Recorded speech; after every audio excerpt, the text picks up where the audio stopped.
bagi dia. Itu jarang bisa terjadi. Bisa aja kita langsung meninggal, atau dalam kecelakaan kita langsung meninggal, kan belum tentu kita bisa langsung diselamatkan. Tapi kalau mungkin dalam momen-momen tertentu ada keluarga kita, dia kritis, kita nggak tahu, kita bukan berdoa dia cepat mati. Kalau bagi saya begini, prinsipnya saya perdamaikan dengan Tuhan. Kalau Tuhan sembuhkan berarti Tuhan mau pakai. Kalau Tuhan pun nggak sembuhkan, artinya dia sudah berdamai dengan Tuhan dan dia sudah selesai dengan hidupnya. Itu yang terpenting. Kenapa penting ini kita pahami?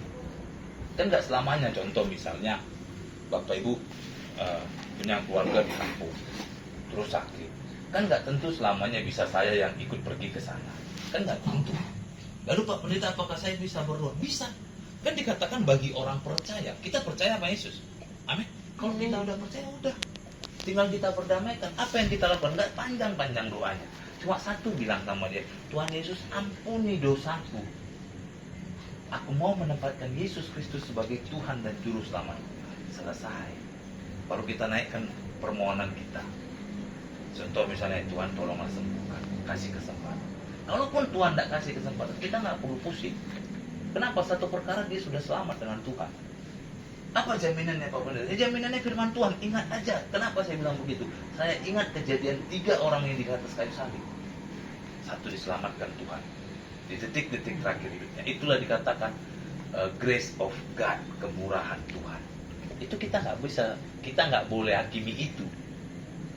Nah, itu makanya seringkali saya diajarkan, kenapa seringkali kita kalau ada jiwa baru kita undang.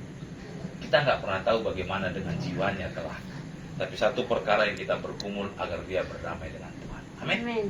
Makanya dikatakan di ayat 11-nya, karena kitab suci berkata, barang siapa yang percaya kepada dia tidak akan dipermalukan. Ini yang buat saya semangat dalam melayani Tuhan. Satu perkara, saya nggak tahu saya mau bilang apapun, tapi yang pastinya ketika saya betul-betul melayani Tuhan, saya korbankan segala. Itu tadi saya bilang, segala sesuatu tidak akan ada sia-sia. Apa pergumulan kita, pasti tidak akan pernah Tuhan biarkan. Lalu dikatakan ayat 12, sebab tidak ada perbedaan antara orang Yahudi dan orang Yunani, karena Allah itu satu, adalah Tuhan dari semua orang, kaya bagi orang semua berseru kepadanya. Sebab barang siapa yang berseru kepada nama Tuhan akan diselamatkan. Ini yang kenapa seringkali kita latih untuk berdamai dengan Tuhan. Bukan untuk dipermalukan, itu maju ke depan tuh enggak. Bukan untuk dipermalukan. Tapi satu perkara, kita berdoa untuk dia di situ, dia berdamai dengan Tuhan. Karena kita nggak pernah tahu, contoh, kita nggak tahu Bapak Ibu. Kita bisa keluar dari rumah ini, kita lewat, dipanggil Tuhan, bisa. Ada orang lagi tidur-tidur, kayak yang punya marga Panjaitan yang dibilang Botolu tadi itu, yang di Samosir itu, yang punya rumah doa itu. Hari Sabtu dia dipanggil Tuhan. Hari Senin kami datang berangkat retreat ke sana. Sabtunya paginya habis 2 pagi dia sama suaminya. Piston dia 2 pagi, siap 2 pagi dia istirahat. Tahu apa yang terjadi? Nggak taunya dia dipanggil Tuhan pada saat itu. Siap dia 2 pagi. Mbak Tuhan pagi jam 5 dia bilang kesaksian nama dari Bapak Pendeta itu. Jam 8 kami ketahui dia sudah tidak bernafas. Siap 2 pagi dia istirahat, tidur lagi, dia sambung istirahatnya lagi. Ternyata dipanggil Tuhan. Kita nggak pernah tahu kapan kita dipanggil Tuhan. Oleh sebab itu yang saya jaga. Itu yang saya mau ajarkan bagi kita semua. Karena sayang, beberapa kali saya melayani orang itu pada dasarnya banyak yang koma. Kayak kemarin saya ke Shantar, itu opung sudah umur 100 tahun, 1 abad lebih. Tapi dia masih bisa bertahan katanya karena ada pegangan. Akhirnya kita berdamaikan. Waktu kita berdamaikan belum meninggal, tapi sebelahnya yang meninggal. Selang beberapa hari kemudian baru dia dipanggil Tuhan. Waktu saya datang ke rumah keluarganya, apa dia bilang?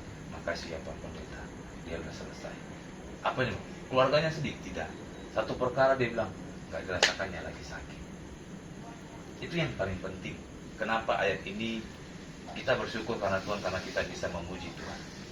Karena nggak ada, seharusnya kita mati semua. Kita binasa semua. Untuk ibadah aja kita nggak bisa. Yang boleh beribadah itu hanya bangsa Israel. Karena mereka yang terima hukum Taurat. Bukan kita.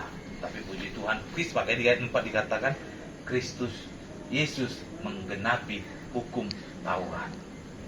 Makanya kalau Bapak Ibu baca nanti ayat selanjutnya itu ayat 11, barulah makin nanti bangsa-bangsa lain boleh menerima keselamatan. Itulah kita, bangsa-bangsa lain. Oleh sebab itu, firman Tuhan hari ini, biarlah iman kita